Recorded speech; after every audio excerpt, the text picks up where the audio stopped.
One would think if you do all the effort to become a platinum DoorDash Dasher, their highest tier on their rewards program, and what is the requirement, by the way, to be a platinum Dasher? It's not much.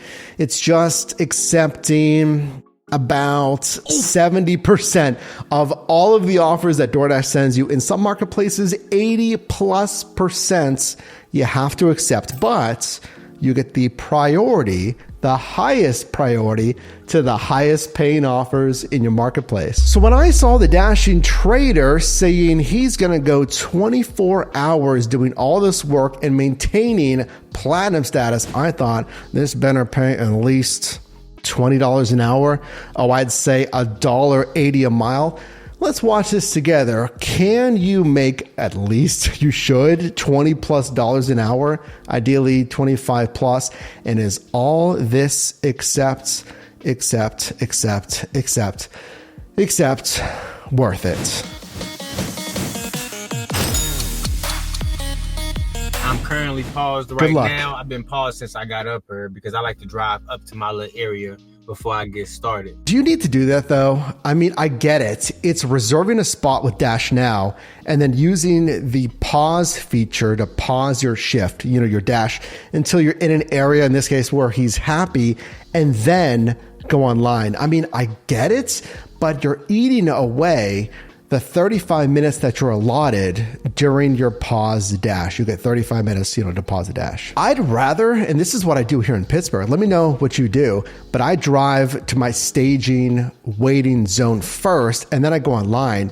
I mean, I get it. If Dash Now isn't always available, you think it's going to disappear. I just want to reserve a shift. So then I'll click Dash Now and then I'll pause it. I've got my hopes high. I'm in a good mood. I'm excited for you as well. And by the way, not a lot right now, but eventually more and more marketplaces are actually going to get the new version of this Dasher rewards, which is called the overall Dasher rating program. I'll leave some resources linked down below for you. More people could qualify for platinum potentially. Hey, get that fixed. But let's see if we can get a couple dollars on the board. I'm trying to get 5 orders done today, guys. I pay an order. It don't got no plus signs on it. So it's 650, 2.7 miles. And what I've thought is DoorDash seems to only consider the payout per mile, which is what, $2+ a mile in some marketplaces. I've seen this tag for high paying only at $3 in other marketplaces. It's not too bad just going on the dollars to mile ratio, but sometimes the cash flow will be lower, like $4, $5 high paying offers. We got Sonic drive-through, Twisted Biscuit right across the street. It's a McDonald's across the street. Not really trying to go there. What else we got? We got a Starbucks right here. And we also got a Wendy's. So would you say, Dashing Trader, and you watching this, that is a good power strip? What I teach you is an area that's really dense with restaurants or offers. And he just said like 4 or 5 popular restaurants. So you might just want to stay there in those power strips. You don't even need to really drive around waiting for an offer. You shouldn't be driving around anyway, waiting for an offer. Viva La Fiesta is also over there. And then we got McAllister's Deli and Subway right down the street. You got to make sure you know your market. It's also a little sushi spot over there, Poke Munch. We got an order coming in. Let's go ahead and have a look. It's $7 for 4 miles. It ain't the sexiest order in the world, but it's not the best. It ain't a bad order. And you know what? I kind of agree with that. It's not the best, but it's not the worst. So 7 divided by 4.4 miles. Here's how you're going to calculate your dollars to mile payout. How much am I getting paid per mile driven? I want you to hit a minimum $1.75. If it's super slow, I mean, you can settle lower than that, but $2 to $3 plus, ideally. This is $1.59 paid out per mile. Again, not the best, but not the worst. Remember, he has to keep his acceptance rate up to maintain that platinum status, at least 70%. With a croissant and another chicken sandwich. All right, I'm cool with this. $7, 4.4 miles. Order number 2. This one is not a platinum order, but that's all right. All right, looks like we got one coming in. Have a look at it. Ooh, this one is bad. This one is bad. We got $6.50. Oh, that's upside down, man. We have Tropical Smoothie Cafe here too, in Pittsburgh. So when I say upside down, that means like, I mean, yeah, it's losing you money, but upside down means you're like really losing money, like $1 a mile or less.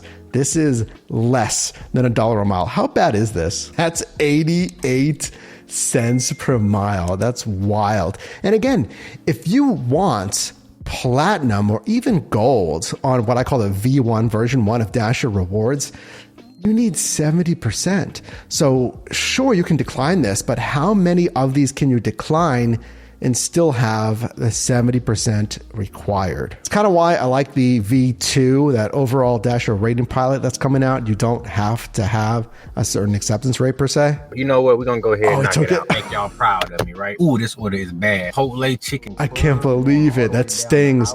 I wonder if he accepted it because of the still at acceptance. A 71. Oh my goodness. Wait, driving around again?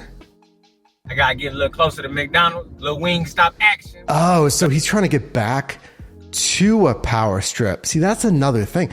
That is why your acceptance rate is so important, because you don't want to accept an offer, sometimes at least, it's up to you, different strategies. But if it pulls you really far away, 15 minutes away from a power strip, what are you gonna do when now you're in the suburbs in a random neighborhood and there's no restaurants nearby? Even if you don't want to, you're going to have to come back to where a restaurant is for your next pickup. So it looks like he's driving, waiting for another offer. And I'm wondering if there's more of those empty miles or commuting miles, just driving around without an assignment. It just adds up the miles on your vehicle and reduces your net profit for that shift. I seen it said Bella I feel like he should get more offers. Like, we just got $3 for 8 miles. What is this? I can't believe that's a real offer. I cannot believe, as a Platinum Dasher, that is a real offer. Number, I'll just say it, I feel like he should be getting more offers. Like, well, I'm wondering, because the day and the time of day matter. So if you're not driving the best day, the best time, even the best sub marketplace for DoorDash, you might not get as many offers as another day and another time. Can you believe this? I bet you can. Comment down below. Look at this, $3 for 8.3 miles. That is 36 cents per mile. That might be one of the worst margined offers I've seen on a DoorDash Dasher shift. What is going on? This is all bad, man. Order number 4, and I'm still at... If he's accepting that, let me ask you this. Comment down below. I know there's kind of different thoughts about this. Do you feel if you continue to accept offers like this, they'll continue to send you offers like this versus declining it? Like, I'm not taking $1.10, $1.20, 80 cents, 30 some cents. Do you think that has any influence on the future offers you get for that shift? DoorDash done scam me. You don't have to accept it. Is it a fear of the AR? Like this, man. This is my first day as a platinum driver, DoorDash. I'm wondering if he just got over 70% and he can't cancel because the AR is going to go under 70. First of all, this is the fourth order in a row that we have accepted, and we're still at a 71%. That's very, very bad. Oh, it's a 71%. Right. Secondly, this is a $3 order. So he accepted 4 in a row, but he said, I'm still at 71%. So he's probably wondering, why is my AR not going up? So the way that DoorDash calculates their acceptance rate, it's based on the last 100 offers sent to you. It's on a rolling basis. So the only explanation is he had some accepts in the back half, like the last end of those orders there. So when an accept falls off, it's replaced by the other accept that he just took, which is why his AR isn't changing. And he's at 71%. So he does need to keep accepting because he needs a minimum of a 70% to get gold, or in this case, platinum. See, that is the big problem with V1 Dasher rewards, which is possibly why you might like V2, because again, you don't need a certain 50 or 70 or 80% acceptance rate. Man, that was rough. And he didn't even accept another offer. That was what? I think just 4 offers, and his goal was 5 just because of that last offer that was a $0 tip, was hoping that there'd be a cash tip. There wasn't a cash tip.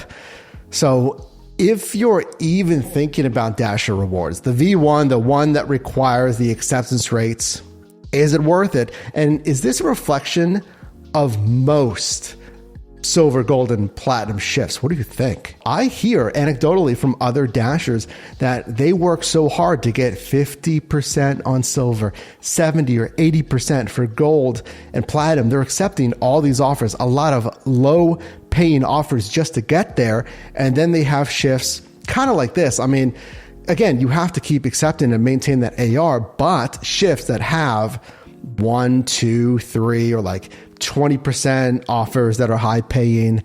And then the high paying offers that they do get, is it $4, $5.25? It's not like what I think it should be, maybe 7, 8 ideally, plus minimum, having that high paying offer card. I'll tell you this, I'm excited for that V2 to come to more marketplaces. Right now, it's not in a ton of marketplaces at the time of filming this, because I feel like, at least in part, this is what happened to some dashers working so hard to increase that AR, and then it's just not worth it because they're not getting enough high paying offers, and then pairing that with just having to accept and accept.